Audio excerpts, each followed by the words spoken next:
Okay, hey guys, it is Transcontinental Yak here. Today, for my first video, we're going to be doing the first of many of some Rigs of Rods tutorial videos and how to get started.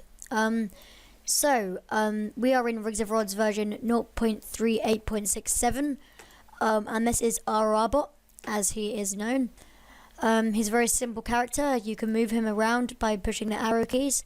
Obviously, forwards makes you go forward, backwards, and left and right. You can move around the screen by clicking the right mouse button, which will move you around, and the scroll wheel, or just the zooming in function on your built-in keypad. Yeah, that's all for like moving and scrolling around. Now to get into the car part of things.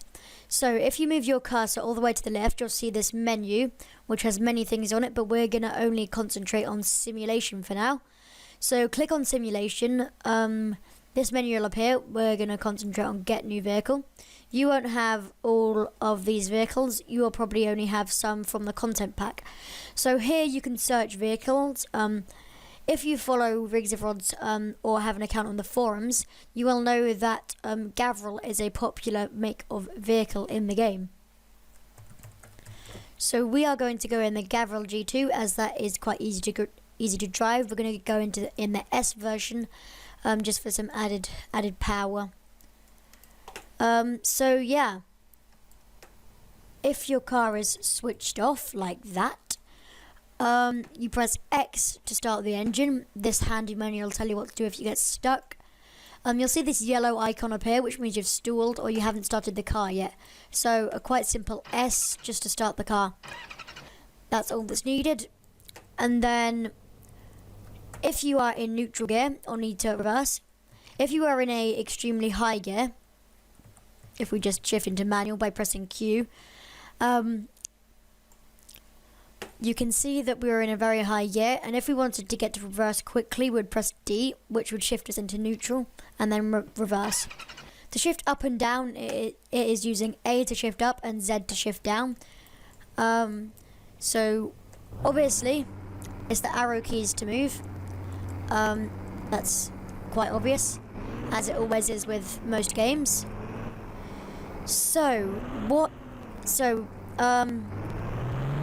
I'm just going to be going through the basics. It is C to change the camera angle. Most of the cars have these nice interior cameras, which are very detailed. We're just going to turn the sound down a little. If you want to have some added realism into your game, you press the dot or the full stop to have your right indicator on, and the comma to have your left indicator on, and the minus to have your hazards on. Okay, I think that's all, apart from it is enter to get in and out of cars, P for the parking brake, and if we wanted to remove this vehicle, don't do this technique in multiplayer. I will bring out a multiplayer tutorial soon. Go simulation and then remove current vehicle, and we're going to get a vehicle with a tow hitch for this method. So we are going to get a 1992 Ford.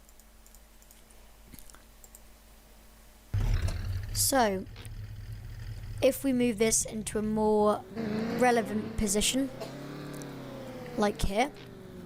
If you wanted to take some screenshots, by the way, it'll be Control Print Screen, like that.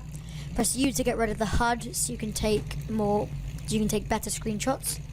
So we'll just put the handbrake on and switch the engine off. We are going to get a trailer.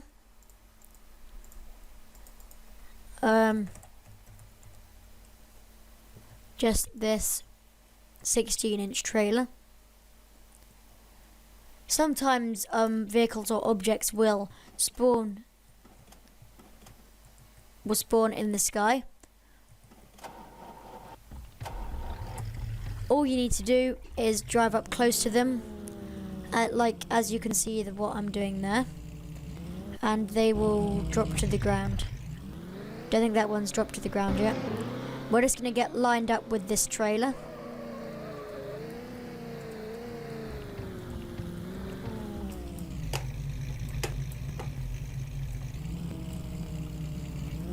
Like so.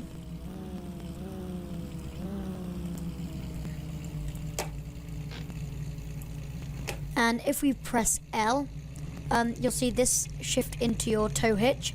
You need a vehicle for a tow hitch for this method. You'll be able to recognize by this little bobble on the back, or on trucks, which I'll do in a later tutorial, they will have one of those truck hitch things.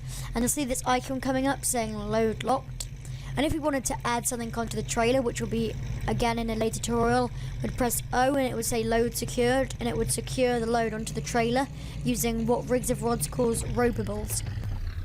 So L to connect to the trailer, and then we can just drive around like normal with some cargo on the back if the trailer's big enough. So yeah, in the next tutorial we will be covering trucks. So thanks for watching. I'll see you in the next tutorial. Bye.